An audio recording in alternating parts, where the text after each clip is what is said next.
All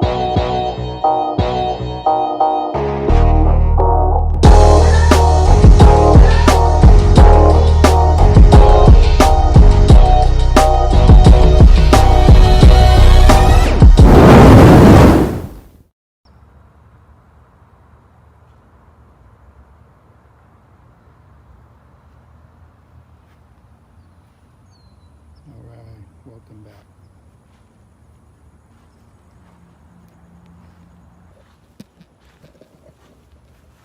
Welcome back to the final 7, our study on the book of Revelation and the end times. So when we talk of the end times and prophetic prophecies, we are also talking about world events.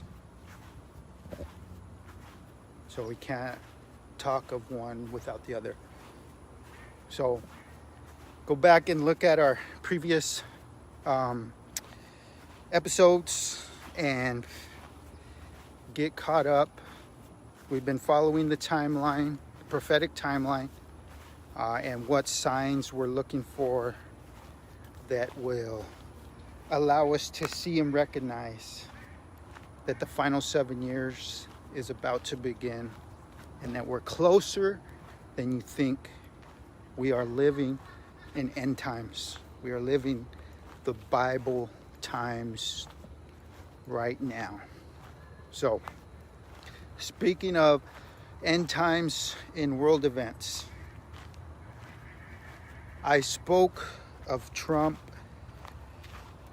and how he is fighting to keep us out of the one world government. And we saw how the Davos event is getting leaders from all over the world to coincide with this one world government agenda. They all want to be one. They all want to vow to one government, which is going to lead to the Antichrist. And he's going to vow allegiance to all. He's going to want allegiance to be vowed to him from all. So this one world government is a stepping stone for the Antichrist to be introduced into the world. And in our previous studies, I spoke about the one world government is being empowered by the spirit of Satan. And that is why we should not be a part of this one world government system. Because when that comes into effect and the Antichrist steps on to the scene, he's going to want everyone's allegiance to him. And the way he's going to signify that is by take this mark and vow your allegiance. Because I am God, I am Christ, I am the Messiah. I don't know how he's going to say it, but he is going to claim to be the Messiah. And I wondered, how can someone claim to be God or the Messiah? Well, if we go back, we know that the Jews in Israel are right now building the temple. They're getting it ready. They say our Messiah is close. His return is close. But the thing is, they don't believe in a holy I don't know if I should use the word supernatural. They don't believe in a supernatural Messiah. They believe that the Messiah is a man. That's why when this person comes on the scene, he'll be able, and it'll be accepted by the Jews that he is the Messiah. Because he's not going to come like Jesus came. It was born of a virgin. It was inspired by the Holy Spirit. He's going to be another man that's going to do these things that the Bible explains and describes that the Antichrist is going to do.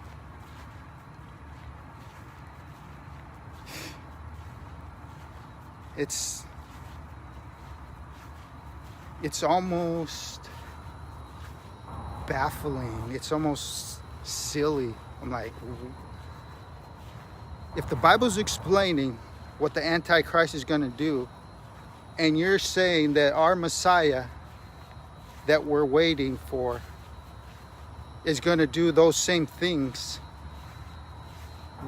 how can you not believe in the Word of God? How can you separate that? Because they don't believe Jesus was the Messiah. They believe that he was just another prophet with good teachings, good words. But he was not the Messiah. Why? Because he was crucified. But Jesus was prophesying his crucifixion. He said, I'm going to die. I came to lay my life down, but I'll rise again.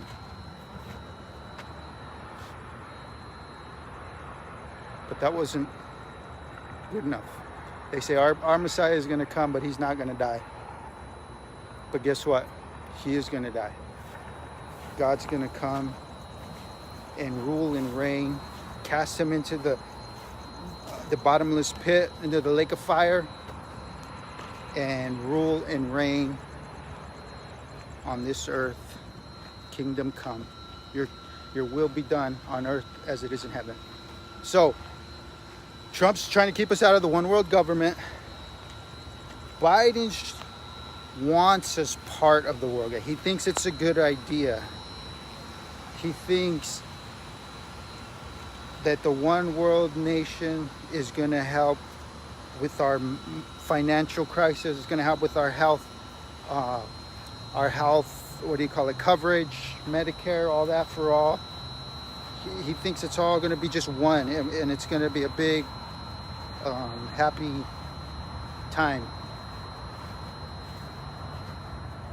And he's doing things that are even more anti-Christ, anti-Christian, anti-world. And he doesn't even know it. He is after the Islamic vote. He thinks that he can get an edge if he gets the Islam's vote. But he doesn't know what he's saying. And with all the people around him,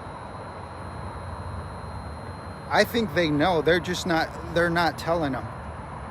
Because again, it's all going back to this one world government. All this chaos going on is a way to say we need the one world government to bail us out of all this craziness happening. But listen to what he's saying. He's saying this to the Islams. Hadith from the Prophet Muhammad instructs, whomever among you sees a wrong, let him change it with his hand. If he is not able, then with his tongue. If he is not able, then with his heart.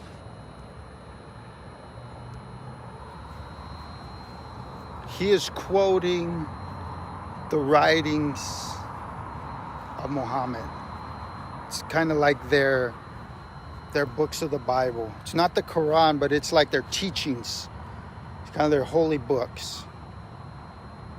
And he's taking that quote out of that Muslim teachings. So, what is he saying? Let's go to the next one.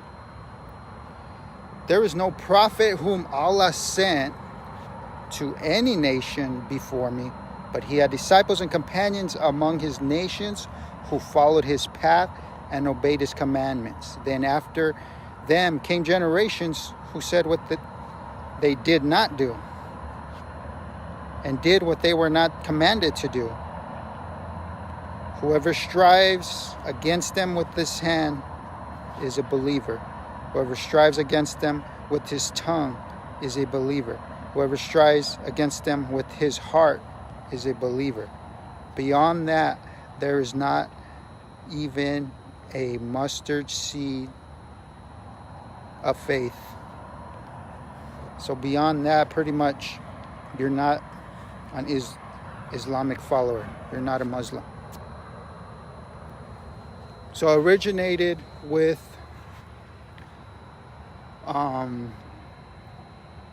it started because a Muslim teacher wanted to get up and teach before he prayed. And then they said, no, you have to pray before you teach. And then that saying was the answer or the recompense of what was happening. So they saw that happening, and then that's what they said. I heard a messenger of Allah say, whoever amongst you sees evil, let him change it with his hand by taking action. If he cannot, then with his tongue. If he cannot, then with his heart, by hating it and feeling it. And that's the least measure of faith. So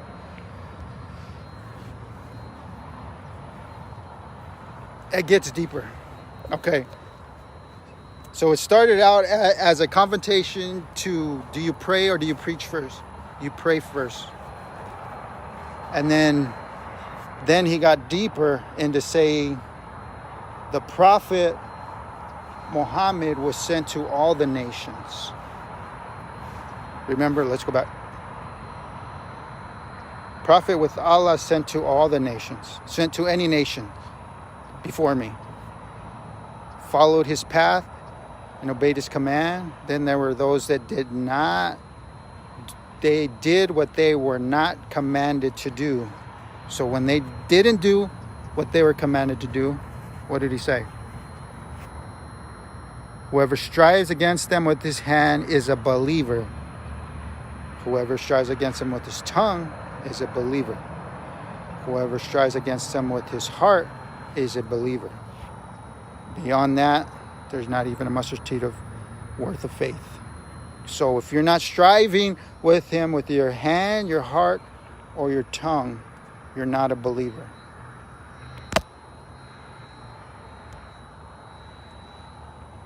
Strive. That word strive there, the Arabic translation,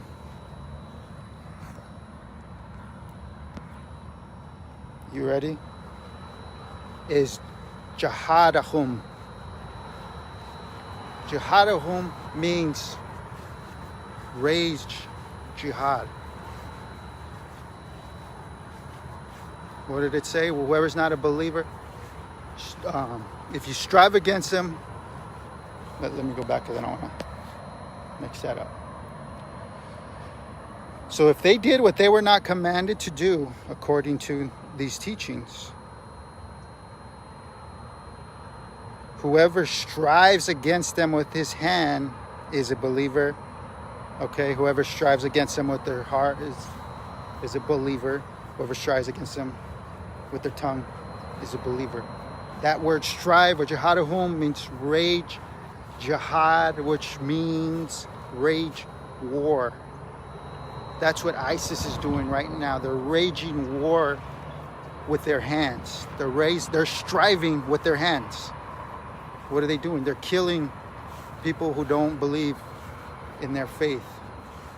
They're murdering they're torturing, they're striving with their hand. When you strive with your tongue, that's when you preach against anything that's coming against the Islamic religion. And when you strive with your heart, you're feeling that anger, you're portraying it, you're hating everything that doesn't align with that faith. Strive means rage jihad or rage war. So Biden, you're telling the Islamic people here in America who you want to vote for you to rage jihad. Rage war against those who don't believe in your faith. Does he know what he's saying?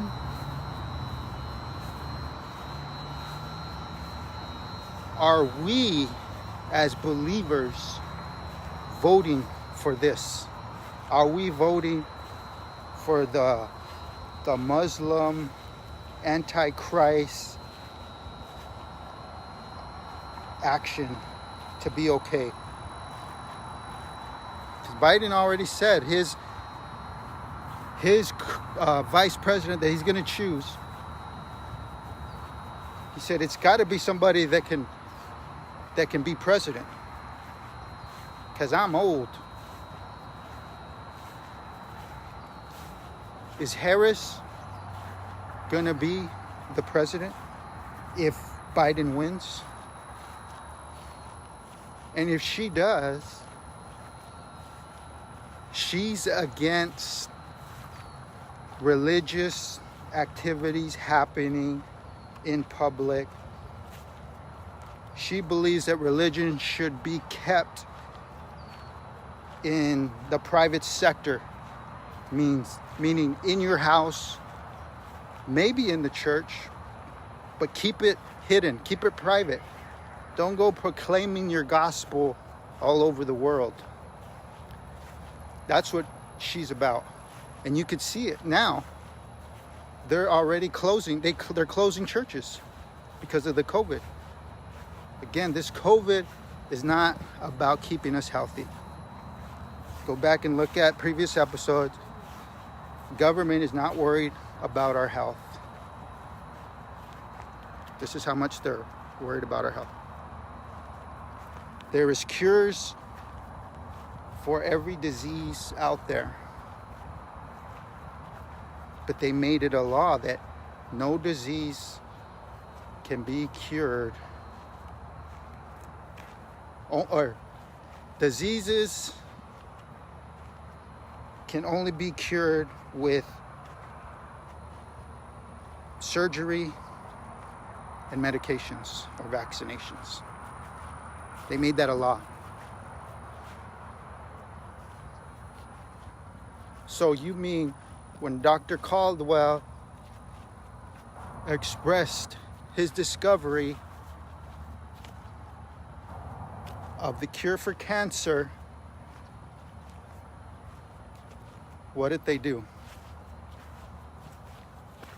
Kicked him out of the country. They ban your license.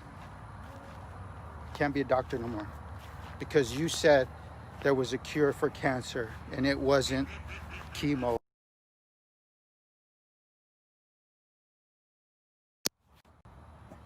It wasn't surgery. It wasn't drugs. We don't want that. We know that chemo is a very low rate of survival, but it's a multi-billion-dollar industry a year for us. Why would we let you say if they change their diet that they can get cured? They're not worried about our health. They're worried about the money. Follow the money. We're hearing that a lot nowadays. Follow the money. So, us as believers, you need to know who you're voting for and why. Don't vote for someone just because you hate one side. I don't like that side. He's a racist. He's full of hate.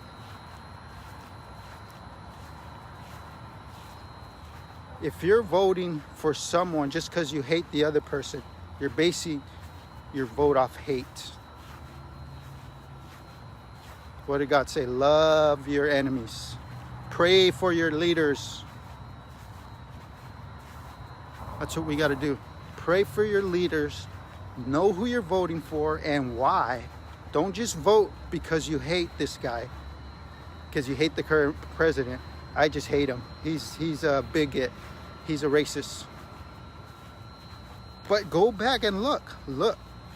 It's crazy how you see that clip that I showed you? How come it's not all over the news? How come they're not saying, hey, guys, this guy wants this guy, and it just takes a little study. All they with all these reporters in the news today, they got it. It should be so easy to say, look, Biden's asking the Islams to wage war against those who are not of the Muslim faith. Isn't that news? Again, just pray for your leaders. Vote your faith. Vote your faith. What is coinciding with your morals? Because it seems to me that even though Trump is not perfect, he has morals, a moral standard that he's in line with. Again, us as Christians, we're not perfect. We fail. We fall down. But if we have that moral compass, we can get back on track. We can ask for forgiveness. But if you don't have that moral compass, you don't know if you're going too far to the right or too far to the left.